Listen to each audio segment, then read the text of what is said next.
channel. Just thought instead of loading the bike up on the truck and driving an hour and a half out, unloading and going for a ride, I thought today we would do something different. Just go for an early morning highway ride. So for the most part, we'll get out of the city, we'll hit some secondary highways. We're gonna hit some secondary highways just so we can go a little bit slower, a little bit quieter. Maybe hopefully hit a little more scenic areas. Although it's pretty flat out here, so we'll see what we get.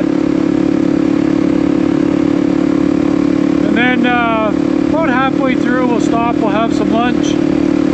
Spend just a few minutes talking about something a little more serious, a little more consequential, like we like to do when we do these solo rides. So if you're interested in that, stay tuned, and we'll do that during the lunch break. But for now, we'll just listen to the sound of the highway, the sound and the sights of the highway, and the sound of the KLX 300.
All right, I'm going to pause here so I can have a bite to eat, and then I'll see you in a few minutes. We'll have a little bit of a chat.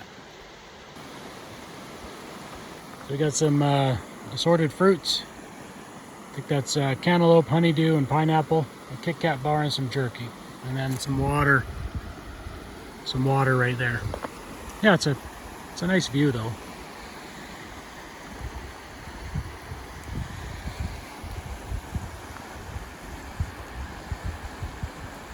If you remember our last solo ride, which I don't know was about two or 2.5 months ago, something like that.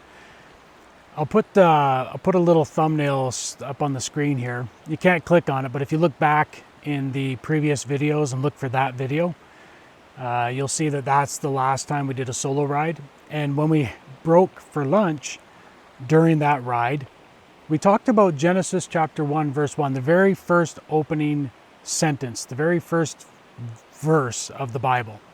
And we talked about how about 100-ish years ago, there was a well-known British atheist, right? And we talked about how he supposedly discovered something, but if he had just looked in the very first verse of the Bible, his supposedly amazing discovery was literally right there. You can go back and watch that if you want. But today I thought we would just talk a little bit, just a few minutes, about another verse in Genesis. I forgot to bring my Bible, sadly, but in chapter 2, verse 4 of Genesis, it tells us that it is God who made the heavens and the earth.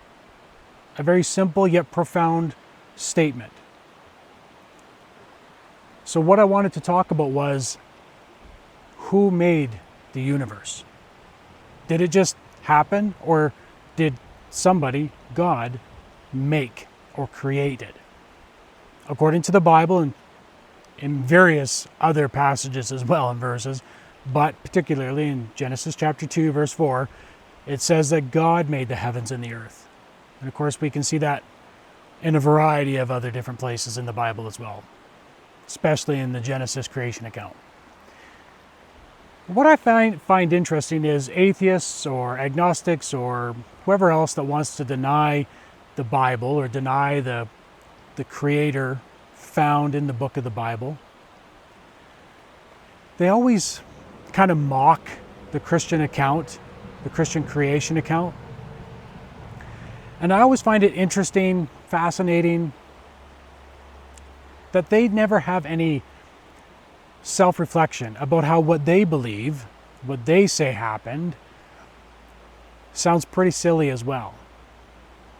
So without getting too far into the weeds or getting too much into the details of each thing or into the debates of all of it, that's not why we're here today. It's just a couple of minutes.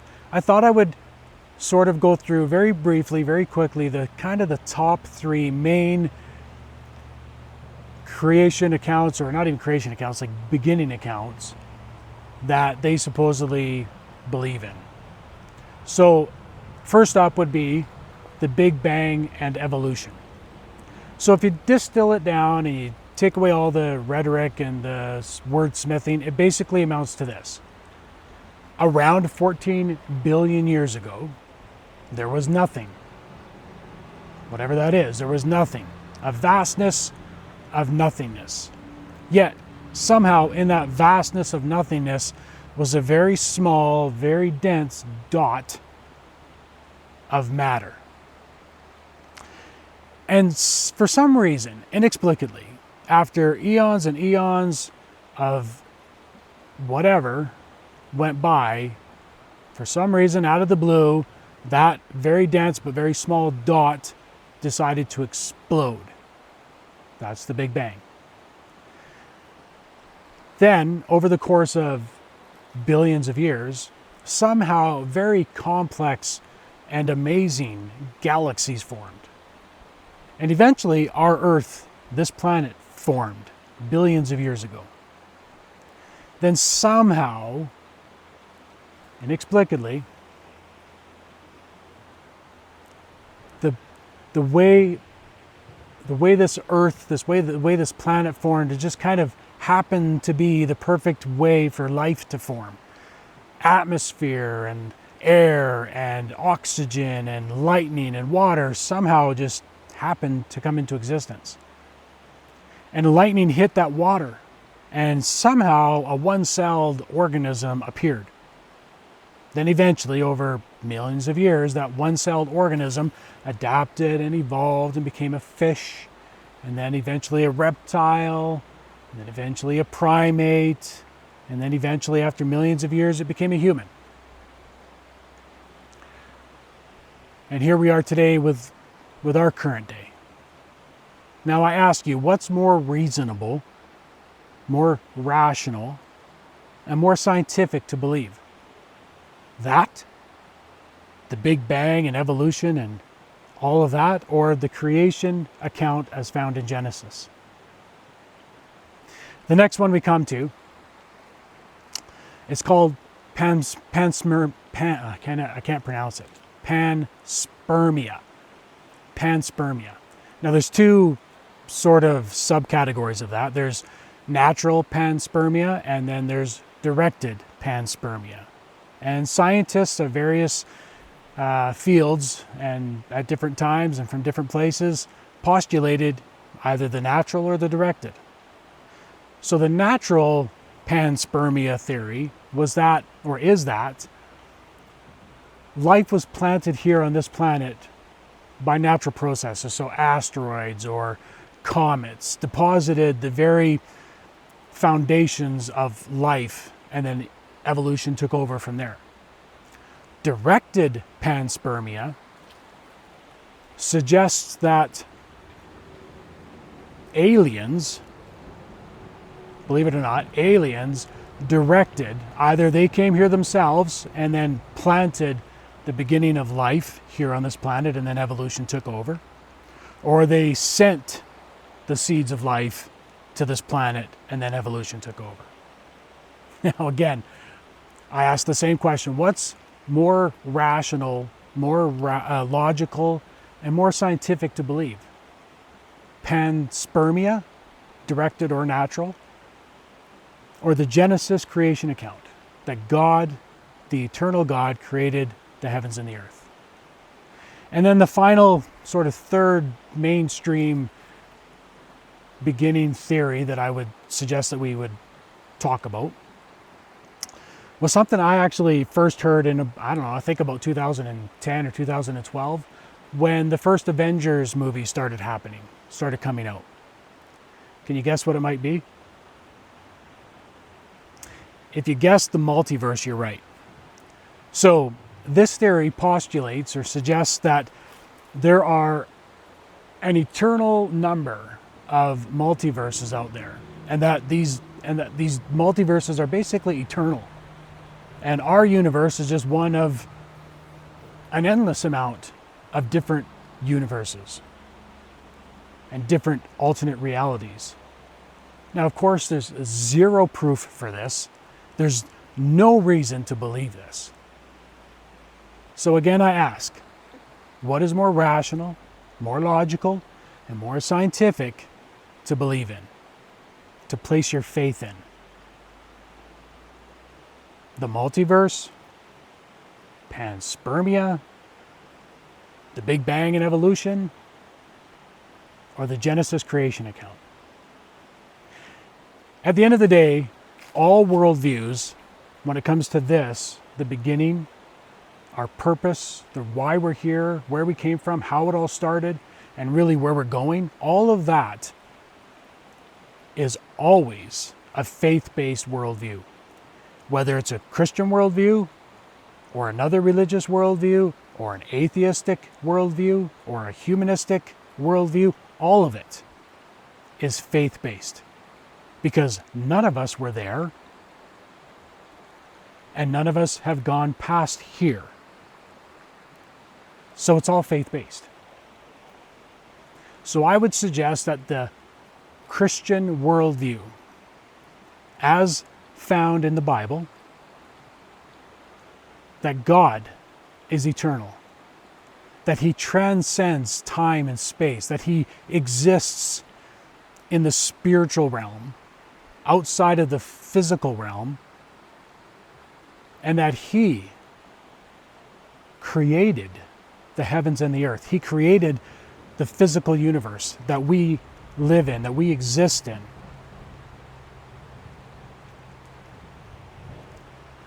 Like I said, it's all faith-based, but I believe that the most rational, the most logical, the most evidence-based and scientifically based worldview is the creation account as found in the book of Genesis. God created the heavens and the earth. Anyways, that's the chat today. That's the little 10 or 15-minute devotional. So I'm going to load the bike back up here, get everything ready, and then head back out. Probably about an hour and a half back home. I might record a little bit.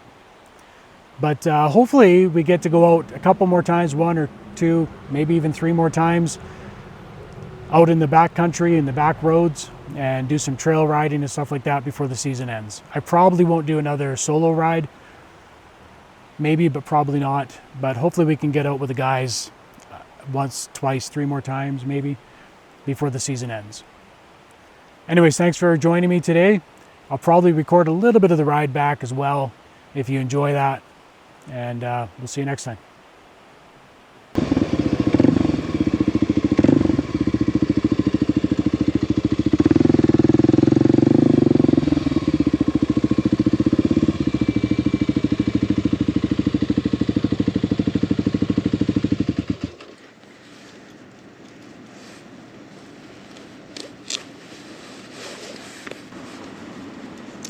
You know, you look out over this and it's just so beautiful, you know?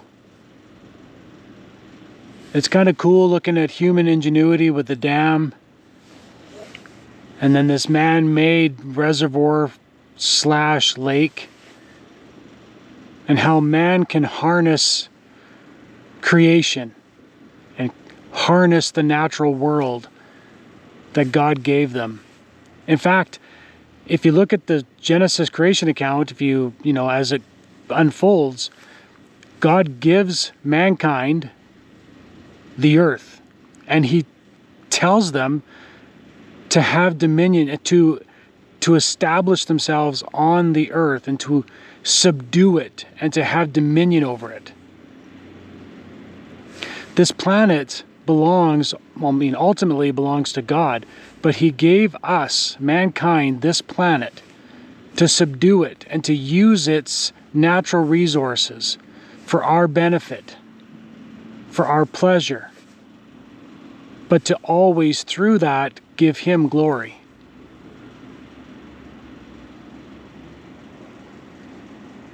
It's amazing when you think about it. All the natural resources that he gave us in this world.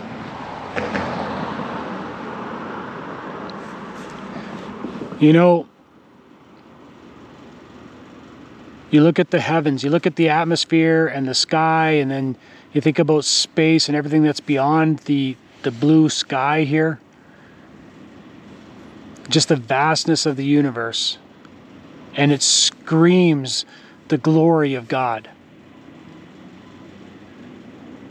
How massive is he? How powerful? How grand? How amazing? How awesome? This God who transcends space and time, who is the eternal first cause. And you know, he could have simply created this universe, created mankind, created the earth, and then just left us in the dark about where we came from, why we're here, and where we're going. But he didn't. He chose a people, the Jewish nation. He created them from nothing. He called Abraham, who was initially called Abram. He renamed him Abraham, and Sarai, his wife, he renamed Sarah. And through their offspring, he created the nation Israel.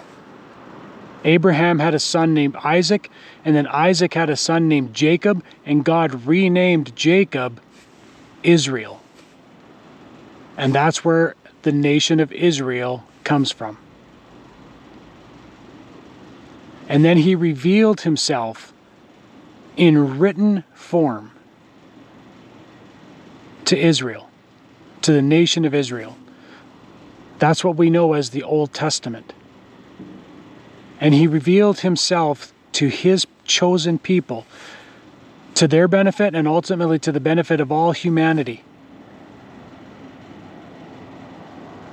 And then millennia later, Jesus, the eternal Son, the second member of the Trinity, became human, took on human flesh, was born of the Virgin Mary, miraculously. Of course, God can do that, and that's what he did. And Jesus, the God-man, lived the perfect human life that none of us could live.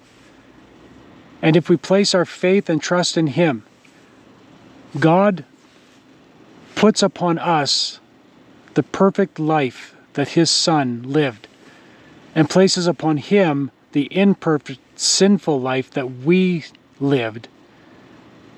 And that's what the cross is all about. God reconciling his people throughout all human history through the person and the work, the life, the death, and the resurrection of his Son. God in human flesh reconciling sinners to himself, satisfying the justice of God through the mercy of God, through the person of God, culminating in the cross, the tomb, and then the resurrection.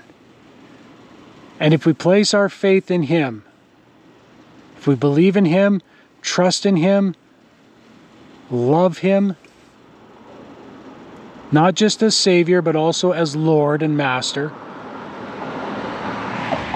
the Bible says that we will be forgiven of our sins, restored into a relationship with God the Father, and God the Son, and God the Holy Spirit, the Trinity,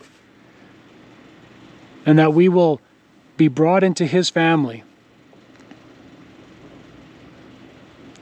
And then we can live this life out with ultimate purpose, to proclaim him, to speak for him, and to advance his cause until he chooses to call us home, or if we live at that particular time when he returns.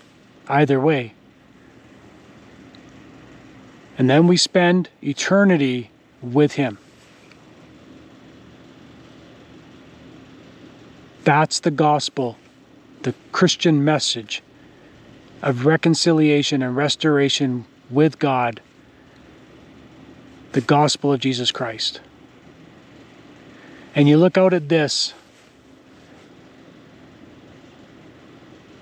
and you just praise him. How wonderful are his works. How amazing is he. Yes, this is human-made. Pretty cool, actually. But he created the human mind, and he gave us the ability to create dams, to create massive reservoirs, to subdue the planet that he gave to us. This God, who transcends space and time, who is the eternal first cause.